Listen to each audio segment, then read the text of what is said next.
You're watching CCN, Clarksville Community Network, produced by Goodwin Productions. Powered by CDE Lightband.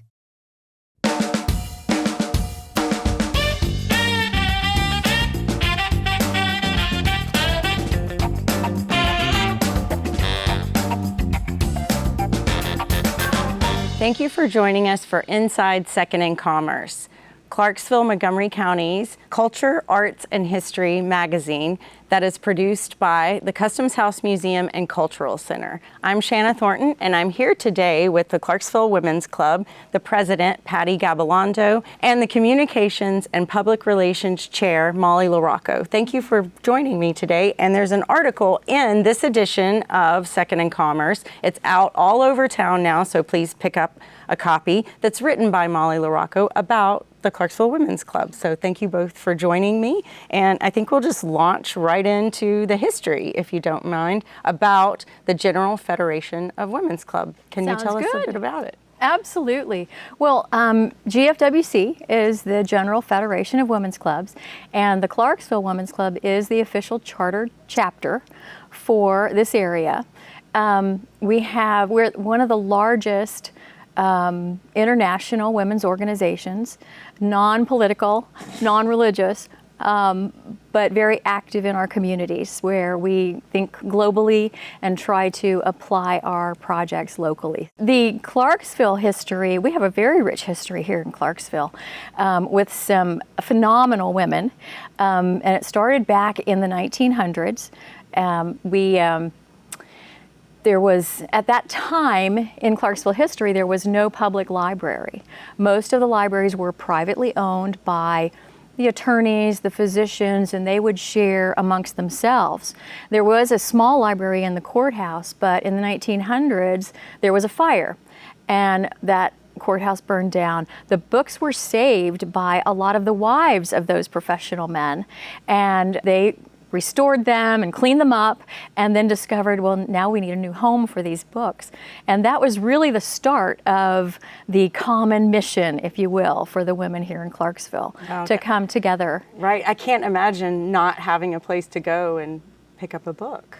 I know. And having to, do you have a friend who has this book that I might be, do you know them who might have had a book? So what an accomplishment. And I think at the time, because there was a limited access to advanced education for women, that there were splinter groups, that they would join small groups of independent study.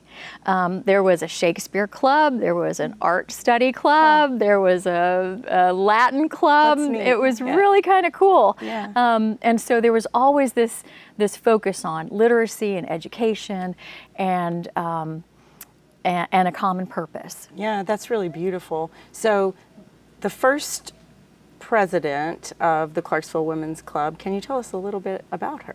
Absolutely. It was Mrs. Boyd, Mrs. Johnson Boyd, and that's all I know about her. Right. She's an enigma a little bit, right? I mean, she truly is. It's believed that she might be the wife of Cave Johnson, the first U.S. postmaster who was here. It's believed that she might be the wife of his son, but no one really knows. She's just listed right as Mrs. Boyd. In Molly's article, if you pick it up, she gives you a little bit about that speculation about who is she, and so there's a bit of a mystery in there. And then the person who I think most people will have some history associated with her is Wilhelmina Barksdale. Yes. Because that's a big deal here in Clarksville. And her nickname was Minnie, Minnie Barksdale, and she was the wife of Mr. Barksdale, who owned the Leaf Chronicle, the newspaper at the time. And apparently during the process, when he passed away, she took over the business, which was really unheard of back in the day. Right. So she was a community leader in her own right, and very adamant about the suffrage movement and women's right to vote. And my understanding is that she held the first suffrage picnic on her front lawn in Madison. So everybody driving by in their carriages could see that what they were missing, and that she was in support of women's right to vote. Right, and because suffragettes would wear the sash, and so it would have been very obvious, I think, that they were having a picnic for that, for women's right to vote, and it would be been on Madison Street, which even still, right, is just such a prominent drive. It's you notice the homes along the street, and especially then. Yeah. And I think they all wore white. I think it was summertime, and they had a lot of ice cream socials to raise funds for the library. So she was quite a mover and shaker, and she actually, my understanding is she actually reached out and got a lot of the representatives from each of these women's study groups and women's splinter groups to come together for this common purpose. Right. So she was networking. She was bringing people together. Absolutely. And the Leaf Chronicle, what a great person who would have known, so many people in the town in order to bring them together like that. So, absolutely. Yeah, she was really perfect for it. But the Women's Club has such a rich history of women leadership and strong women leadership.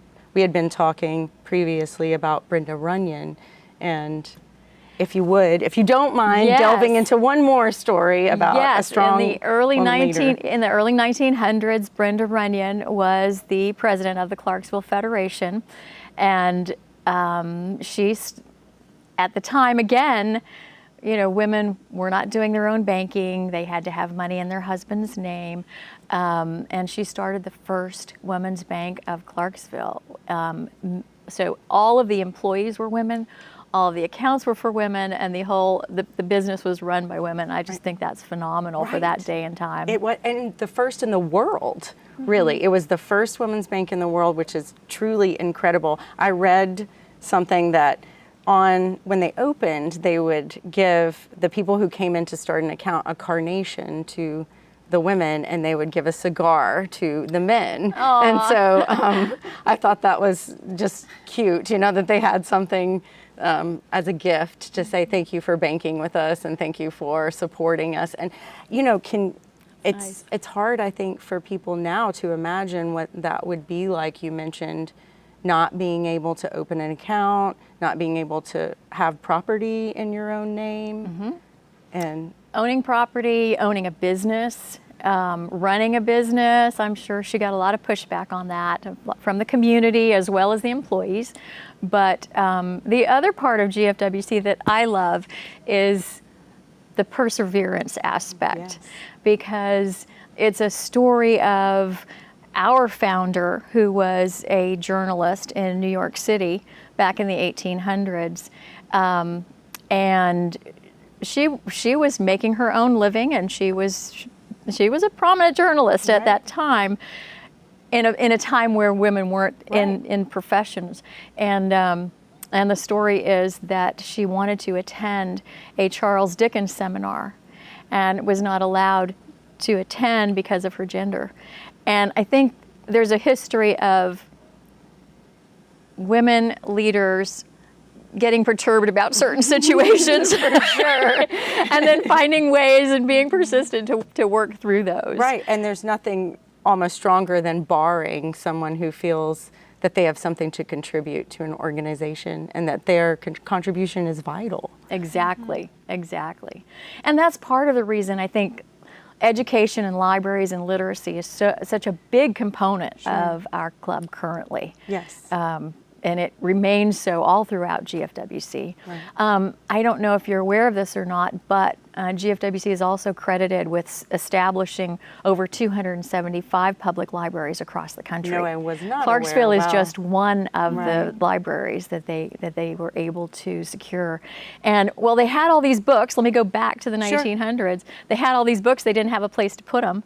So for the next several years, until Miss Sally P. became our president, and she worked with Miss Barksdale and Mrs. Runyon to help fund the building. And there was an auction that Mrs. Sally P. attended, which again, this was kind of out of the norm for women to be bidding on property, but it was the old Elks Club Lodge. And she attended the auction, and every time one of the gentlemen bid on the building, she bid $1 more. Apparently it's continued for some time until the auctioneer just said, forget it, I'm knocking it off to Mrs. P. And so they had their building, and at the lower floor of that building here in downtown Clarksville, what became the public library. Right. The upper floor became the club hall, and it was the social center, life center of Clarksville for many, many years. I'm sure that every woman in Clarksville wanted to be a part of that in some way. I mean, really, to have that access to other women business owners, Absolutely. to other women who were opening banks and, starting major projects, which Right. you've continued. You have so many opportunities for women to get involved, and I was astounded when I went to your website, truly, with the different really themes and different special interests that people could find, so that you could find something for yourself. So if you have some interest or involvement or hobby or special skill or talent, there is a way that it would fit into the Clarksville Women's Club based on the different projects that you support and different philanthropic endeavors that you have. So can you tell us a little bit about Hats and Heels? Yes. So Hats and Heels, it's a club event. It's our annual fundraiser and style show. So this year it is on September 21st. It's a Saturday. We will be at the Clarksville Country Club. We will have men's and women's styles from Dillard's. We have live entertainment. We have brunch served as well. We're asking people to bring in donations for Bella's Closet. It's one of the organizations, local organizations that we support Right. through donations. And we are also raising money for scholarships. We have an APSU nursing scholarship. We have a Roxy Theater School scholarship for children. Great. And then the remainder will be dispersed through the different areas of interest, so domestic violence, child advocacy, etc. Right. Yeah.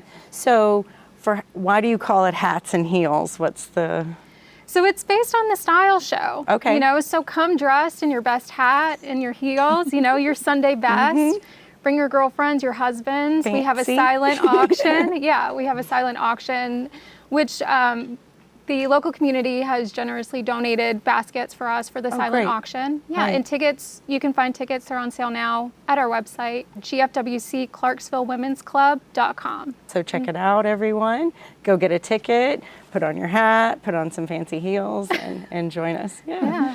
So Now, how many women do you know that don't like to get dressed up Right. Oh, sure. and come to a fashion show? and give excuses to do it with their friends, Yeah, right? Or absolutely. your daughters, or your significant other, your Yeah. spouse. Bring them, because you're having both Men's and women's men's fashion. and women's fashion. Yes, So. last year was just women, and then we're broadening our horizons this Absolutely. year and Yeah. including the men's fashions. Great. Sounds it'll be fun. kind of fun. Yeah, it will. And so that's going to be at the Clarksville Country Club. Yes. Good. Yeah, so very exciting. You mentioned all the different areas of interest and different philanthropic activities that people can get involved in. We partner with Lasagna Love. Right. To bake lasagnas for people with food insecurity. So that's something that we do. That's And they're an great. affiliate of the March of Dimes. Right. So we will get together and bake lasagnas and deliver those. So that's always nice. We will collect donations, food donations for foster families. We also, going over to education libraries, we Yes. have the President Dictionary Project, where we donate dictionaries to third graders in CMCSS schools. Oh, that's wonderful. Yeah. So all across the county. We try based Yeah. on funding. Now, in 2022, we were able to secure a grant so that that's great. we were able to gift a dictionary to third graders, over 2,000 third graders. That's near and dear to my heart because with COVID and the students struggling, Right. trying to keep up their vocabulary, there's been a lot of science behind third grade being critical to Sure. learning and transitioning from learning to read to reading to learn.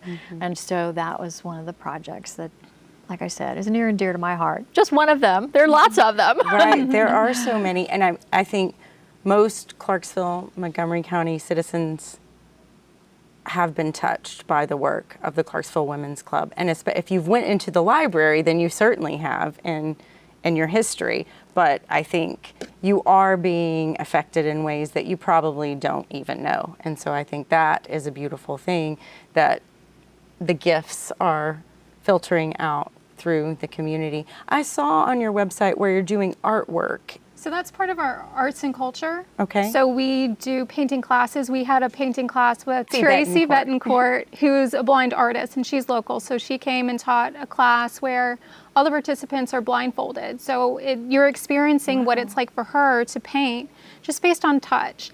And she's such a great teacher. She's very patient, and it's a wonderful class. So that was something that we provided to club members in the community. We also sponsor the scholarship at the Roxy Theater School, which we do based on donations that we receive through our art classes. It's so wonderful that your outreach involves food, clothing, art. I mean, it's a holistic approach of total well-being. The concept behind GFWC and everything that we do is to empower women to expand their leadership qualities and skills and then put them into practice. So when you come to our club, very often there will be a multitude of ladies coming up to speak about their particular area, but that's how they're practicing their public speaking skills and their project management skills, and they can apply those to their work, their professional life, and their private life. Right.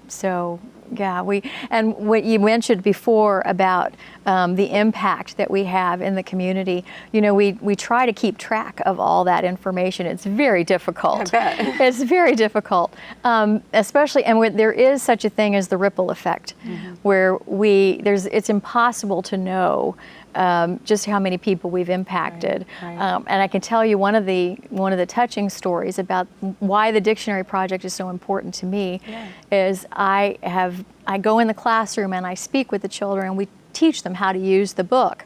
And we also highlight certain aspects they might like the sign language page. Yes. They all love that. I bet. But what really touched my heart one day when I went in was a little girl named Rosa, who started hugging her book. And that wasn't a typical reaction, Sure. but when kids are excited, they're jumping up and down. She hugged her book, and I went over and I talked to her, and I said, tell me what you're thinking. And she said, well, now I can teach my mommy to read. Oh, wow. And I'm getting goosebumps now just thinking about that, and that's what keeps me going. I think those moments in time where you're impacting not only that child, but the Everyone mother, in the the family, and Right. And that literacy is still something that needs to be addressed in our country and worldwide. And so that, I think people think maybe it's not an issue, but it really is an issue still, that we need to give books, share books, help people who want that access to learn to read without, and I think a lot of people will reach out to children because it's easier than reaching out to adults a lot of times. And so I think that's beautiful that you're providing that access and that you get to know it. You get to get the feedback and hear the story. Going back to what you were saying about seeing those women be able at your club meetings to be able to practice their public speaking and practice really all of the things that they're learning in networking and from one another. What a great gift to have those other women really there to give you that feedback that you so badly want and need. And people often have to pay coaches now. They have to pay other people for feedback, just general feedback on how can I improve, how can I get better at what I'm looking at. And so it's through the access of the club, you're creating that community where someone probably has the experience, right? Absolutely. We have so many professional women. Molly's was a great example. I mean, within GFWC, the beautiful thing about being part of that organization and really connecting with women all across the country is if there's a need, we can reach out to each other. If we're traveling and we get stuck somewhere, there's always going to be a GFWC chapter nearby that we can call. We can call the state president and say, I got a flat tire and I don't know where I am. Please come help me. Wow, and they can send those they can send people out. We've got that kind of network. And I like to say we're not a social club, but we do like to have fun. Right. And we build those relationships over the years. It's invaluable. Right. Right. Yeah. So for you, what's something that just surprised you when you first got involved that, kept you going? I think what kept me going was the idea that I wasn't pigeonholed, but that there was such a variety of things to do and so many needs out in the community. I joined after I retired and didn't really realize all these activities that were going on in the volunteer world. As a matter of fact, one of the ladies that said, well, we have our meeting on Main Street. And for all my career years, I would get in the car in the morning and go to work and then come back home. I said, I don't even know where Main Street is. I'm sorry.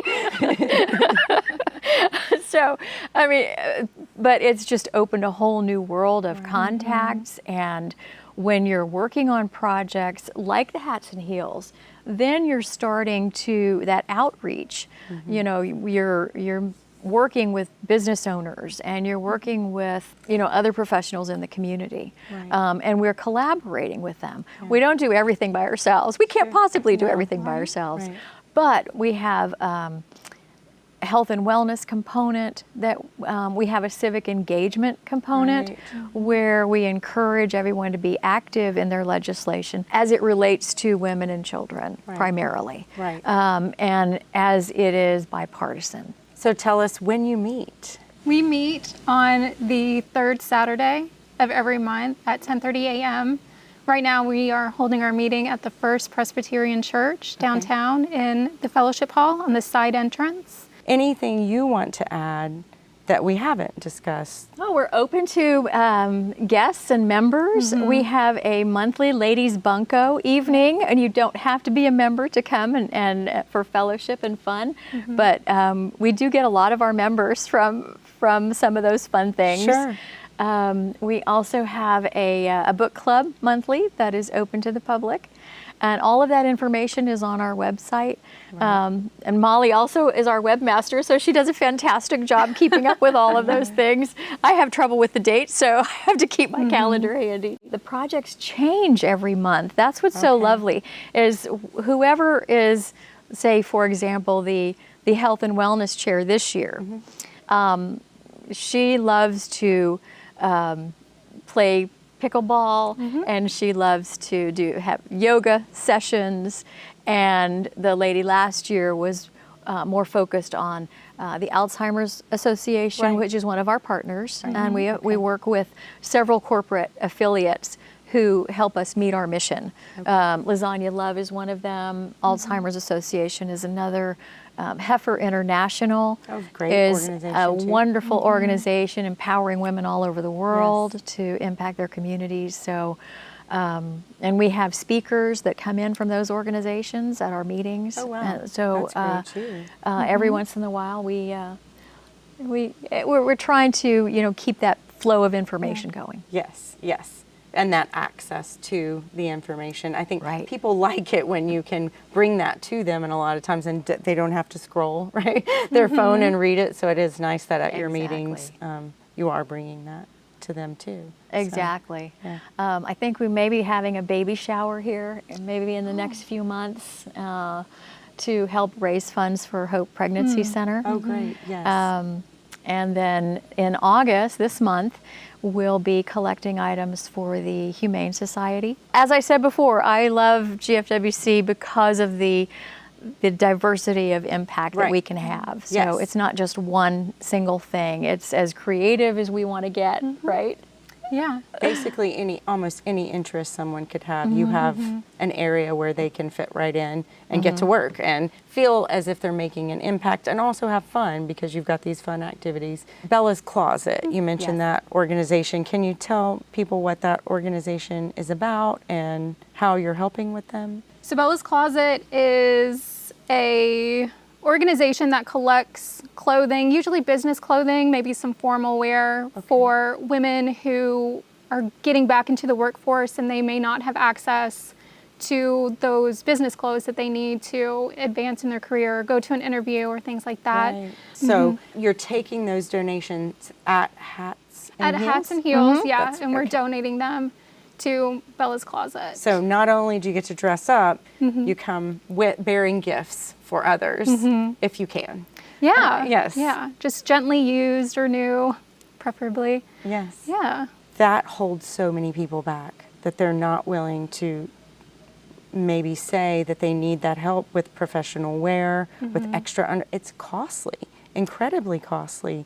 And to have that so that you feel confident, secure, I think that gives people such a great foundation. They're also providing a lot of suits for APSU students going out on interviews for jobs, and it's really nice to be able to give them that leg up in the world. Yeah, gets them to, they can get started Right. in their Yes. careers and not feel like, oh, this is so overwhelming, and now there's all these costs. Right. And how Yes. many of us have things in the closet that we haven't worn in Exactly. 10 years? Yeah. For sure. They're in really good condition. And you keep saying, oh, I will. And it's really I beautiful. will. I can't let it go, but okay.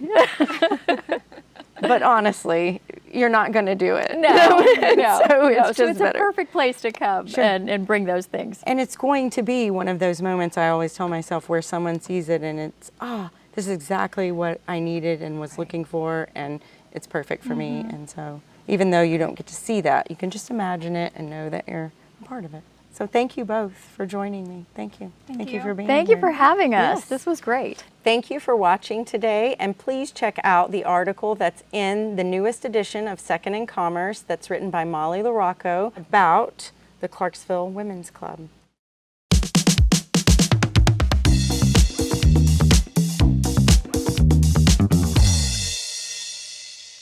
Thank you for joining us again for Inside Second in Commerce. I'm here with Laura Kagawan. She is the Visitor Services Manager, and we're going to talk a little bit about some of the toys for us to play with. So what toys did you bring for us? Thank you, Shana. I brought Space Rock Mini Dig Adventure, so you can dig into a pretend space rock and see what kind of cool things you can find. And then we have the Lunar Light Show. It comes with a cool remote, and you can change the different colors, the speed, all of that. Can I try it out? Yeah, absolutely, go for it. Okay. So this is nice for like a night light in your room or a little light on your desk. And then you can make it like strobe. For a dance party. We don't have the tambourines this time, but we brought you a lunar light show. So just imagine there's a little music going with it. There we go. Nice, Laura, I like this. And we sell freeze-dried ice cream sandwiches. This is great. So you want to try it? Yes, I do, because I love ice cream. Let's I'm never try gonna it. turn down ice cream. But you gotta split it with me. Okay. Okay, all right. It's already splitting, look at that. Well, it is freeze-dried. It is meant for us to share. Thank you. All right, cheers our ice cream sandwiches. All right, here we go.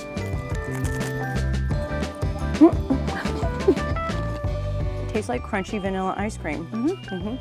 So have a little something there, a little napkin for yourself. Because it's gonna go crazy. It's like a meteor explosion that you get to eat at the same time. But it's really good, actually. So you got a lot of different toys. Oh yes, we have a lot of toys in the store. So it's like stuffed animals, the trains, all that kind of stuff. Great. So thanks, Laura, for joining us. Thanks for having me, Shana.